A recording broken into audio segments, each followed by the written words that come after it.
ಇಲ್ಲಿ ನಮ್ದು ಐತಿ ಬೆಕ್ ಮಕ್ಕೊಂಡದ್ ನೋಡ್ರಿ. ನೋಡ್ರಿ ಹೆಂಗೈತ್ರಿ. ಏ ರೋಸಿ, ಇದರ ಹೆಸರು ರೋಸಿ ನೋಡ್ರಿ. ಮಕ್ಕೊಂಡದ ಉಂಡೆ ಸಂಡೆ ಮಂಡೆ ಉಂಡೆ ಮಕ್ಕೊಂಡೆ ಇರ್ತದಲ್ರಿ, ಅದು ಜೋಕ್ ಮಾಡಿ ಮಾಡಿಟ್ಟಾನ.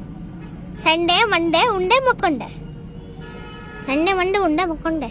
ಲೇ ಏ ಮಗ್ನೆ ಎದ್ದಾಡ್ತಿಲ್ಲ, ಮಕ್ಕ ಮಕ್ಕ. ನೋಡ್ರಿ ಗಿಡಗಳು, ಇವೆಲ್ಲ ಗಿಡಗಳು ನಮ್ಮ ಮಮ್ಮಿ ಬೆಳೆಸಿಟ್ಟಾರೆ. ನೀರು ಹಾಕಿಟ್ಟಿದ್ವಿ ನೀವು ವಿಡಿಯೋ ಮಾಡೋಕ್ಕಿಂತ ಮುಂಚೆ. ನೋಡ್ರಿ ಎಲ್ಲ ಹೆಂಗ್ ಬೆಳಕತ್ತಾವ ನೋಡ್ರಿ. ಇದು ಒಂದು ಫ್ಲವರ್ ಬೆಳೆದಿದ್ದೆ. ಫ್ಲವರ್